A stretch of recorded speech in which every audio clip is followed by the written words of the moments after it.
c'est une manifestation. Je suis à Toulon par chance, par hasard.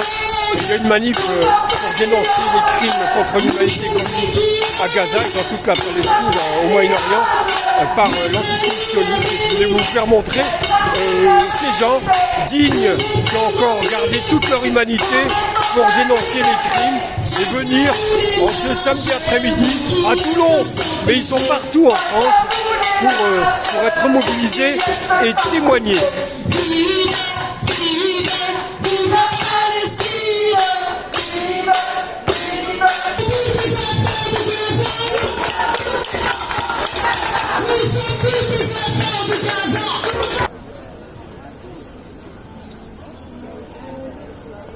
Voilà, je voulais montrer quelques images de cette mobilisation sur Toulon. Voilà, bravo à vous aussi qui partout effectivement compatissez avec cet immense génocide, ce crime contre l'humanité.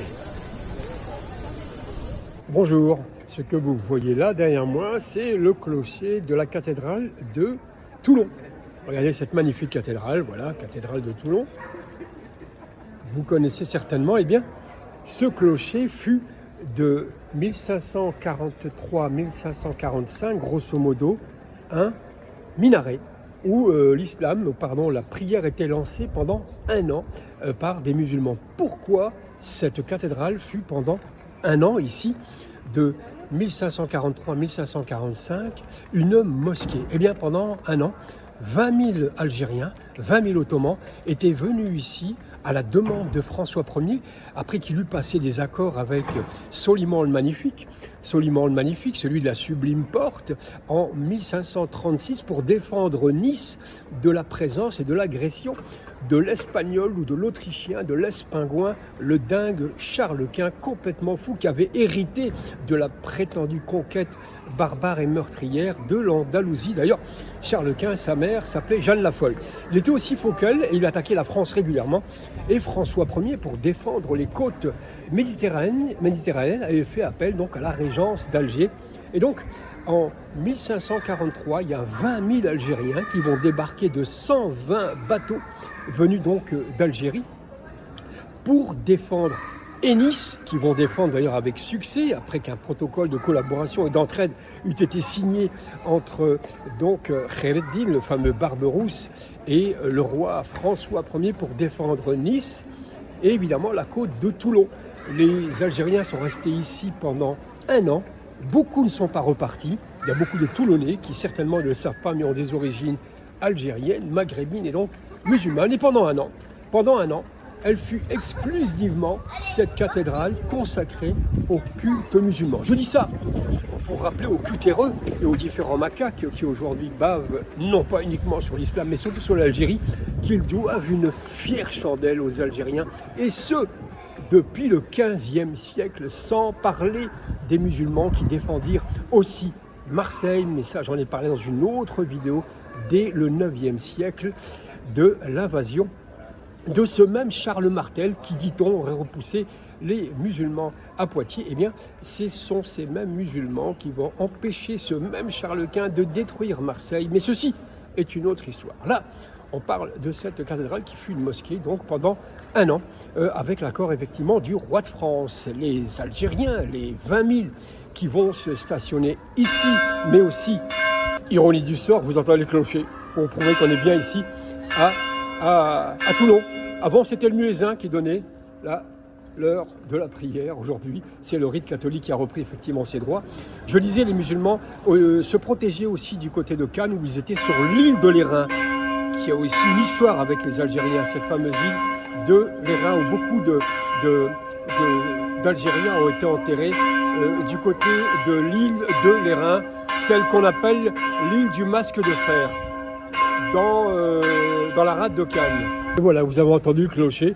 Alors, je dirais comme ça, quelque part, c'est Allahu Akbar chrétien. Bref, je disais que pendant un an, donc, les musulmans étaient là, parce qu'ils ont défendu vaillamment en brillant le sud de la France, de Nice à Toulon. Et l'hospitalité leur avait été offerte donc par François Ier. Ils vont se mettre donc du côté des îles de l'Airain, au large de Cannes, où d'ailleurs, cette île-là, aujourd'hui, des centaines de tombes musulmanes y sont consacrées, celles qui ont été donc une partie des de la révolte de 1870 de Mokrani. En attendant, les Algériens vont se réfugier aussi pas loin d'ici, du côté de Porquerolles ici, où ce fameux Khaireddine, ce fameux Barberousse, avait aussi mis sa flotte parce qu'effectivement il engageait aussi des raids aussi en Méditerranée. Pour ajouter quelque chose aussi à toutes ces choses, à toute cette aventure de l'époque, quelques années plus tard, eh bien, les choses vont se retourner, bouleversement politique, bouleversement d'associations et d'entraide, puisque ça va être la fameuse bataille de l'Épante. Et là, c'est l'Europe qui se retourne contre les musulmans, qui avaient été d'une grande aide pour eux. Mais bon, c'est ainsi que fluctue la vie politique. Et ce sera la bataille de l'Épante et la chute un petit peu de la sublime porte. D'ailleurs, petite anecdote, c'est lors de cette bataille que fut arrêté l'auteur de Don Quichotte, à savoir Miguel Cervantes. Il sera arrêté d'ailleurs et il sera enfermé à la prison de Barberousse, justement, du côté d'Alger. C'est là d'ailleurs qu'il écrira son Don Quichotte, parce que la base de l'histoire de Don Quichotte est un roman écrit en arabe qu'il a trouvé là-bas, qui s'est fait traduire, et à partir de ce début d'histoire, Don Quichotte va broder son fameux Cervantes. Ça, c'est pour l'anecdote. Maintenant, revenons à ceux qui oublient d'être reconnaissants à cet apport des Algériens qui sont venus donc au XVe siècle déjà ici. Plus tard, sous Napoléon III, avec les guerres du XIXe siècle, vous savez la suite, et après la Première Guerre mondiale, mais tout ça, il semblerait que les macaques, les cutéreux, les cupelés de CNews et ailleurs, l'aient totalement oublié. Quelle ingratitude, me direz-vous, par rapport à cet investissement. Des milliers d'Algériens sont venus ici au XVe siècle, beaucoup vont mourir entre les différentes défenses ici sur la côte.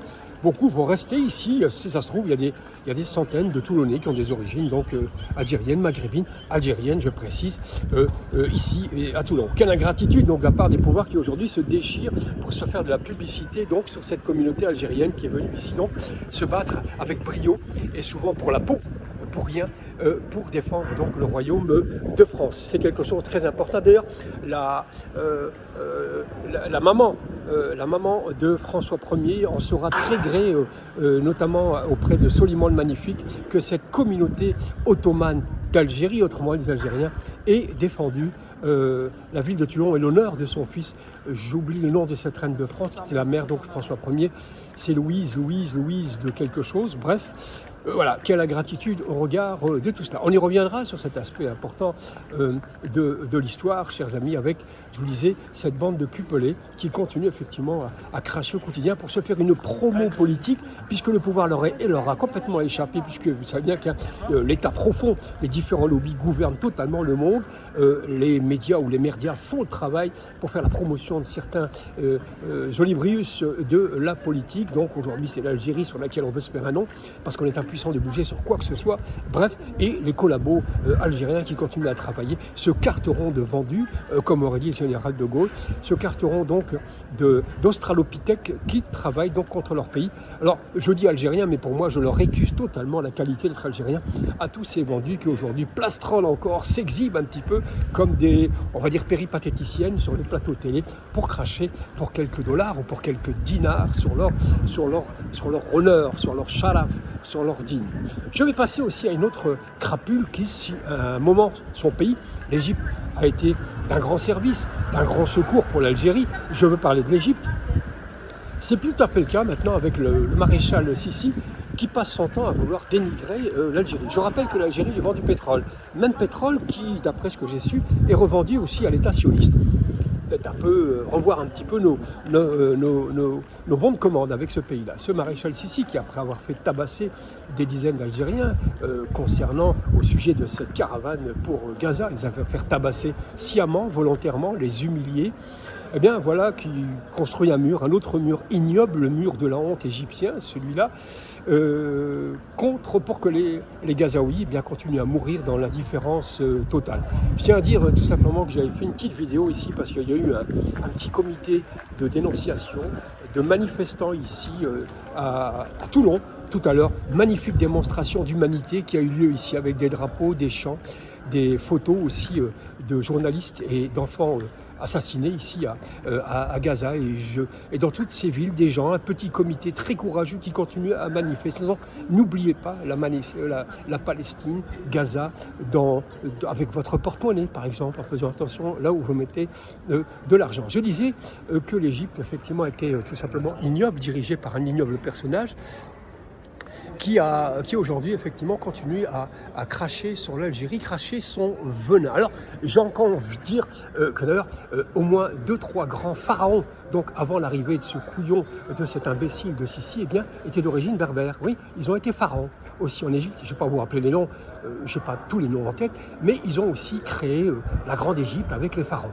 Mieux que ça, chers amis, le Caire, le Qahira, a été créé par des Algériens suite au royaume de Béjaïa. Ça, c'était au 9e siècle, avec un certain Abou Abdallah el-Mahdi qui est parti de Béjaïa, qui a conquis d'ailleurs Kérouan vers l'an 970 et qui ensuite, ces Fatimides, après avoir créé Mahdia en Tunisie et après aussi être allés coloniser la Sicile, eh bien sont allés en Égypte. Ce sont des Algériens qui vont créer le Caire, ce qui est le plus grand, paraît-il, dit-on, dans le monde arabe.